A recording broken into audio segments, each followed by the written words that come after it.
So here we are in a new year, and we're still talking about the same topic. And I just want to give you an update on some things that are occurring as we speak relative to COVID-19, the governor's recent initiative for looking to return to in-person instruction. And I'm sorry, this isn't going to be as exciting as the topic that Melissa just presented at this point. I'll just give you a little foreshadowing.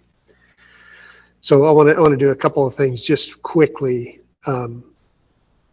Review the considerations for that return to in-person instruction that are part of the California Safe Schools for All plan, which is the governor released on the 30th. The concept, much of it still needs to be worked through the legislature. I'm actually going to be participating in a webinar tomorrow with the California Collaborative for Educational Excellence on some of the bones that may be coming out of that. So I'm just going to touch on a few of the points that came out of his presentation on the 30th. But I want to share with you this resource overview, and I'll share this presentation with the board in Friday's update. That's just a summary that briefly, and it's very brief, it's one page, talks about the pillars. There's some funding that's available through an incentive grant for schools to assist schools in the ability to return to in-person instruction. There are some triggers for safety and mitigation that include testing, provisions for testing, and I'll talk about that more in detail. Additional PPE, some commitment to contact tracing, but I'm also going to share some of our county data that I got from the Board of Supervisors meeting yesterday. That is kind of a current state of events on where we are in contact tracing in Santa Barbara County. And then give a little bit of an update on what we know so far about vaccinations. And that is work that's in progress right now for those in the education field. We are in Tier 1B, which is the second tier. Right now we're still working on healthcare. Still about 50% of healthcare workers in Santa Barbara County have been vaccinated at this point. And I just got a communication late this afternoon that public health is asking schools for kind of a breakdown. What's the profile of your school staffs, so they can start considering what that might look like for school systems, hopefully beginning in February. But again, I mean, there's a lot of moving parts to that. And then transparency and accountability, some of the dashboard, that's really what's in the works through this legislation. So this is the overview. This link is in the presentation as I make it available to you. Before you get started, in some of the CSBA update information that we get daily, one of the points that was made, especially regarding these grants, is that they've been put out there, but it hasn't been approved. That is true. This is a proposal at this point, and that's why I say that it's still being worked through the legislature. It's a concept. But to the governor's credit, he's given some parameters so that folks can get moving in the right direction. So when and if those lines cross, it'll minimize the time frame to get things in place. And so I'm going to share just a few slides from his presentation. This is kind of the overview that I just shared out of that web page. But these are kind of the four pillars: that funding, the safety measures, the oversight and assistance, and that transparency and accountability to really, communicate out what's actually happening in real time. So the phased in portion is this: to start with the youngest disproportionately impacted students, to begin with in-person learning. Really, this says K-6, but the primary focus is TK to 2. To continue with the cohort design that we're still trying to get our heads wrapped around for our kids in light of our local rates, and I'll cover that when I get done here with the governor's proposal, with the idea that communities would be on track for safe in-person instruction by the early spring. COVID rates right now make that a little bit of more of a daunting task than just the words on the page, but that really is the intention.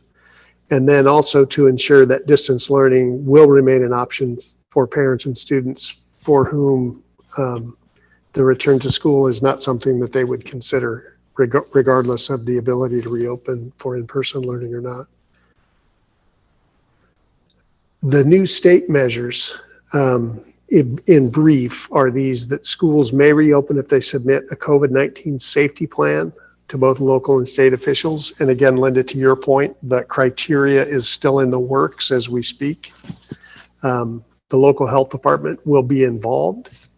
The local health department has the ability to disapprove, as in when they were accepting waivers under the prior design, it was all about approval. This is really disapproval, because we already have a lot of the safety protocols in place. We've all filed the reopening, so we've got the directional traffic flow on sites, the temperature testing, the sanitization, the mask wearing, all those pieces that were new to us 6 months ago are pieces that'll be included. So it's really a matter of disapproving.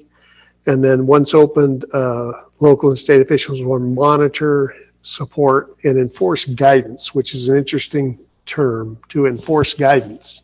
That I guess really I would qualify as to really reinforce the guidance, right? To make sure that we're following those protocols.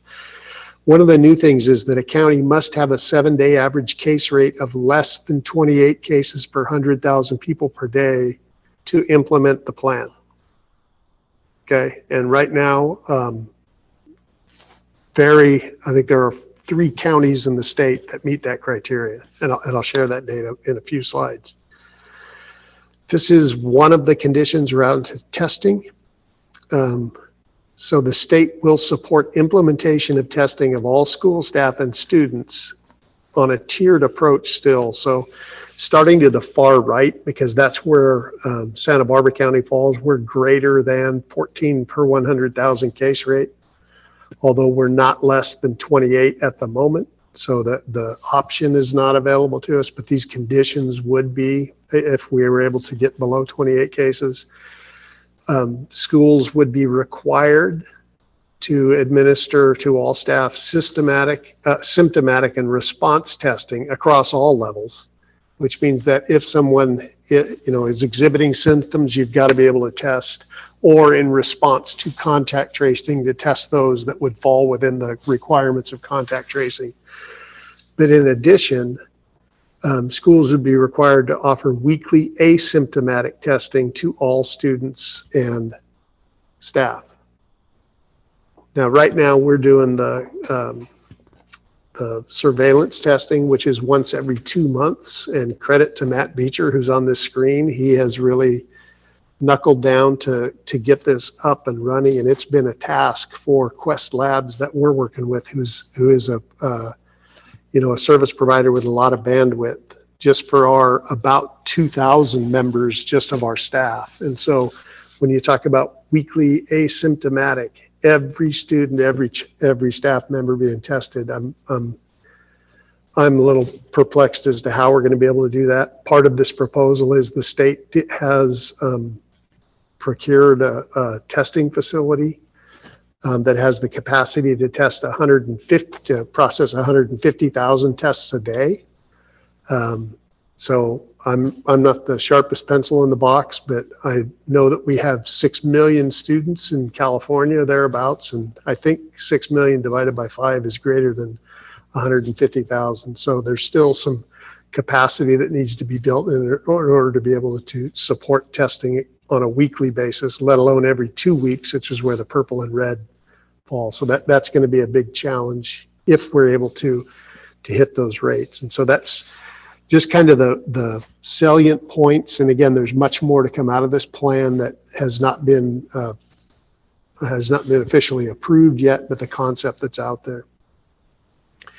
Question, and it does provide, the incentive grant is $450 per student, and it could be more depending on demographics, is what's been proposed. There's some expectations that agreements will be signed with employee associations around all those conditions before the implementation of the in-person learning according to the plan design. And again, we're still waiting on the details of the plan elements. So from there, that's just kind of the latest news out on the horizon. I want to go back and look at some of the statewide, where we are statewide, countywide, and relative to those local case rates. This is actually the reporting that came out yesterday. The reporting date of the 12th. And here's the map that shows that at present, 54 of the 58 counties are currently in the purple range. You'll notice where I have the arrow that the statewide case rate is 91.7 new cases per day per 100,000 across the state, which far exceeds the 28 to 1 that's a requirement for the eligibility for the Safe Schools Plan. And when we look at Santa Barbara County, we are currently at 60, our adjusted case rate as of January 2nd is 64 daily cases. So we're more than double that threshold at this point on a countywide basis. Because I've kind of become an amateur epidemiologist over the last several months, what I've found is it's always beneficial to see where Ventura County is, because we're kind of a ripple that extends out of Ventura County as of that reporting date is at 72.7 adjusted case rate, but their actual case rate's 131.4 daily cases per 100,000. So it's likely that we'll see an uptick over the next few weeks. Again, after we're only a week after or 2 weeks after the New Year holiday, so we'll probably tend to see some ongoing growth, which is supported in this next set of slides that actually come from the County Board of Supervisors report yesterday. They had the Public Health Department update on countywide metrics. So this dark line is that adjusted case rate from back in February of 2020. You see that high point we hit in July was about 30 cases when the metrics that came out over the summer that initially ordered the distance learning for all schools that exceeded the 7 cases. We were at about 30 at that point. And these points along this far right are the last 4 reporting cycles. So 64 cases is back to January 2nd. A week prior to that, December 26th was 38. On the 19th was 30.8, and back on the 12th of December, right before we hit the Christmas break, the countywide adjusted rate was 25 cases. And so we've seen a dramatic upswing since then, which was predicted by most public health experts after the Thanksgiving break and has continued through Christmas and is likely to continue beyond the New Year. This was in the report also that's troubling to me.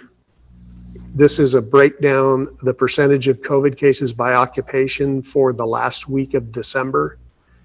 And if you look down where my arrow is, I'm pointing at the population under 18 over the entire course of the pandemic is represented about 15.4% of cases. But during that last week of December, it's the under 18 population is accounted for about 20%. And there's a lot of what the governor's plan is based on is that some studies have shown that there's not increase in outbreak associated with students in schools, because what we've read is that most young adults are less symptomatic, but it doesn't mean they're any less susceptible. And so that's a concern for our area, because we do have multiple families living in homes and multi-generational families that we have to consider in terms of what that transmission rate might be. And so this community dashboard really points out, I think I have one. This is the daily case rate on this dashboard. There is a a portal that breaks down by geography, gives daily case rates by communities. And so this gray line, I've isolated the Santa Maria census tract.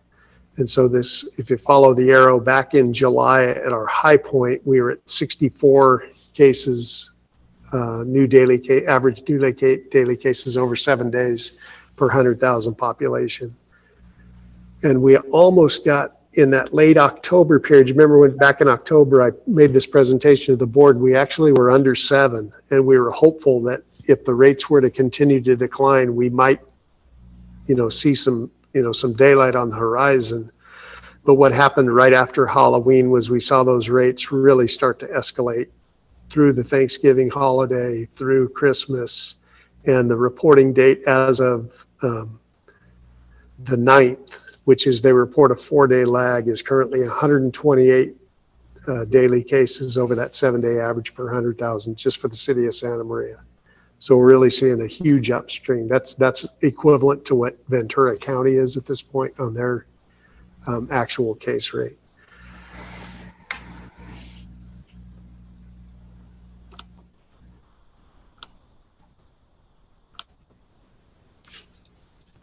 And so I go back to, kind of I've been singing this one note song since September as I've been doing this presentation monthly, and our communication has really been to follow the data and to follow the recommendations. And even though the case rate that allows schools to reopen has been increased from 7 to 28, our rate has doubled, has gone from 64 to 120 to, at present. And so we will continue to monitor those numbers.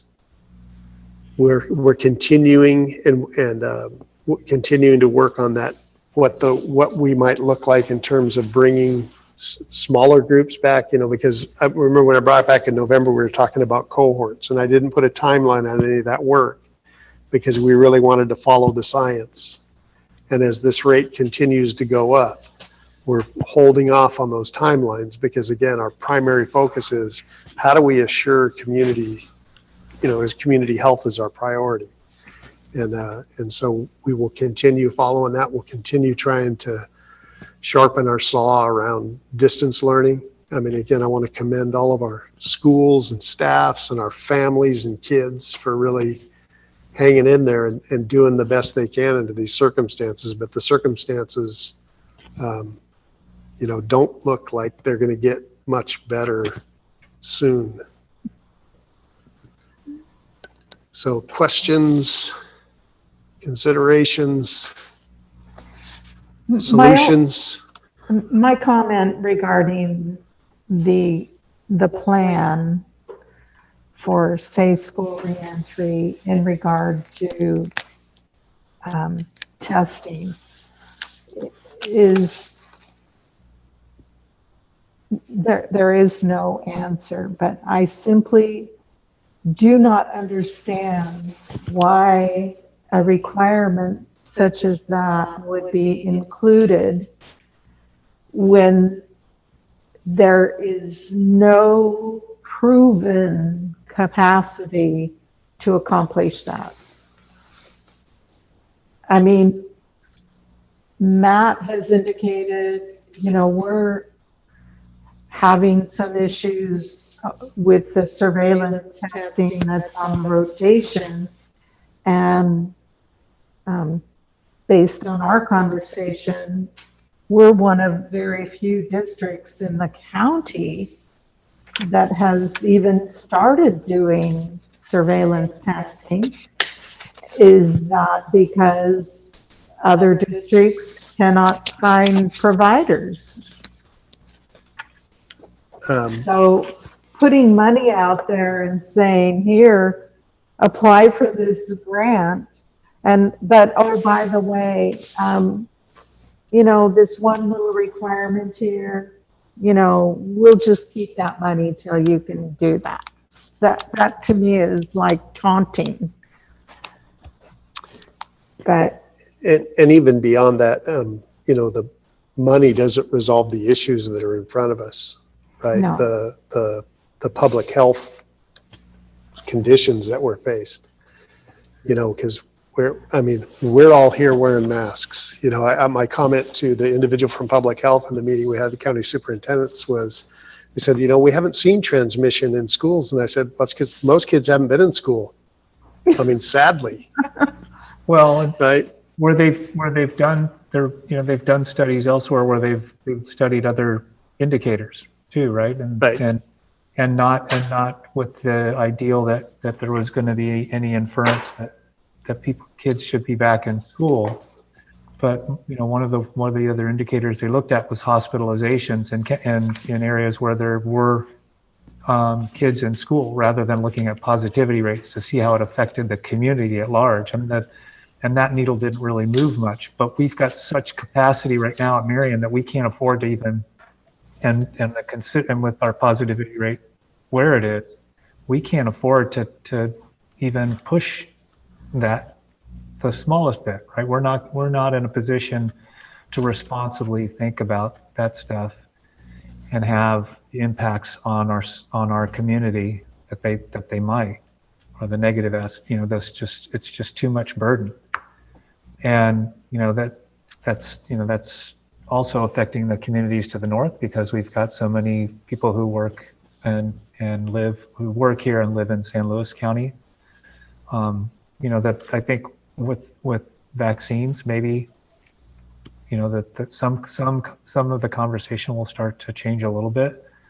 For me, part of what we just talked about with equity is some of what we're going to be, I think, looking at, and that's the learning mitigation, or the learning loss mitigation aspect of it, and how are we going to start to, maybe even in anticipation of not being back in small cohorts or what have you, start to look at what's our vision of what we can do, either with extending the school year, or what things are going to be equitable and put our kids in a position where they're able to succeed in the years to follow.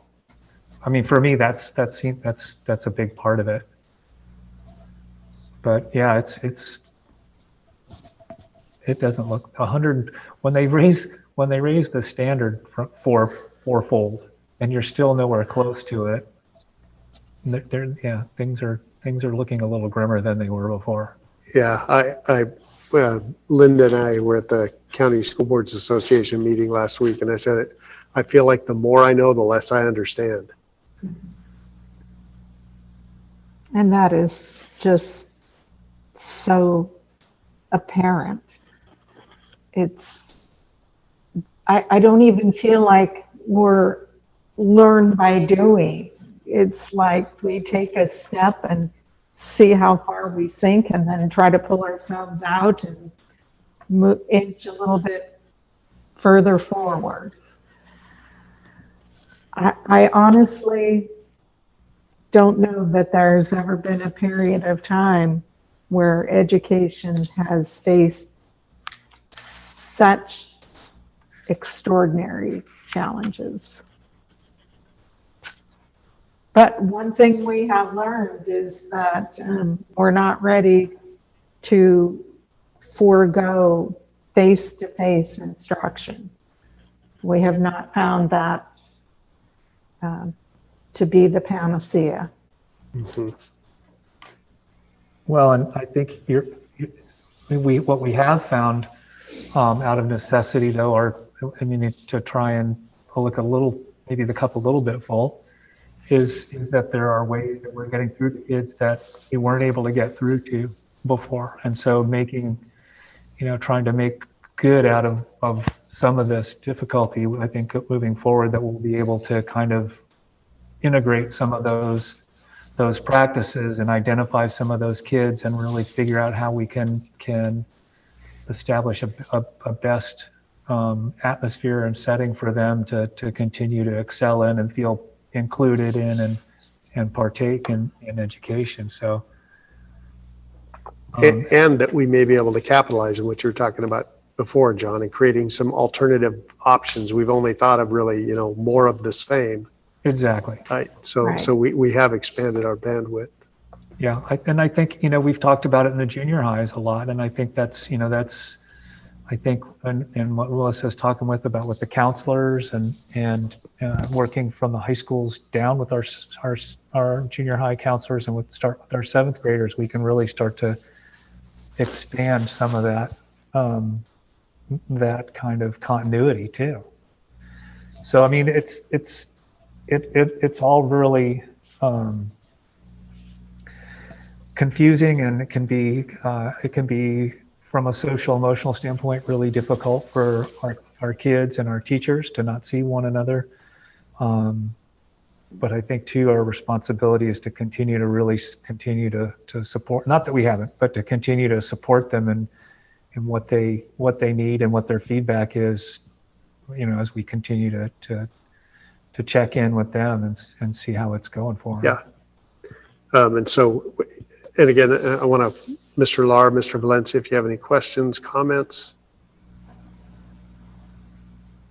I would say one of the things that I spoke with Luke about recently that gives me some reassurance is that we've been really good about not setting a date, right, and telling our community, hey, this is the date by which things are going to open up, and then that leaves false hopes. Unfortunately, unfortunately things are getting worse right now and not better. And so I really appreciate the fact that we as a district have done that, because we're following the science. All of us, of course, want to be in person again. That is the ultimate goal. But it's nice to know that in our district, we are reassuring our community and our staff that we're not going to put our community in danger. And so we know it is we're not going to put them in danger, and we're not going to return until it's absolutely safe to do so. And so I think that reiterating that message as much as possible will lower lower the affective filters, right? In terms of kind of putting people at a little bit more ease, so that our staff can do their jobs as effectively as they can, so our students can learn as effectively as they can. And so I just want to show some appreciation for all of our district staff that have been leading these difficult efforts to bring as much peace as possible to our communities during this really difficult time. I appreciate that comment, Ricardo, because I did send something out to principals, letting them know we'd be having this conversation tonight, gave them a little bit of a clue into the Safe Schools plan, but it is my intention after, I wanted to get feedback from the board first to really communicate, just to reinforce that message, because that is what we have been sharing, and we will share it again now that we're in 2021, especially to our families who've been so responsive, as they always are, to the needs of their children, but even more so in this time of distance learning, to take on that additional responsibility. I'm in awe of parents and parents and grandparents and aunts, uncles, families, groups of parents that are managing that responsibility, because it is a task that just like our preference, as you say, would be to have our children in school, but to make do with what we're doing,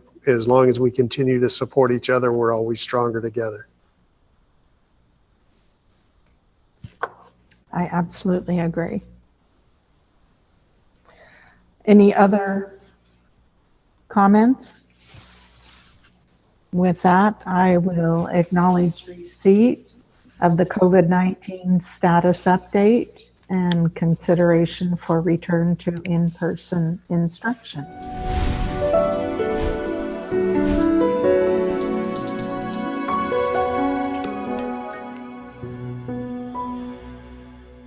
I absolutely agree.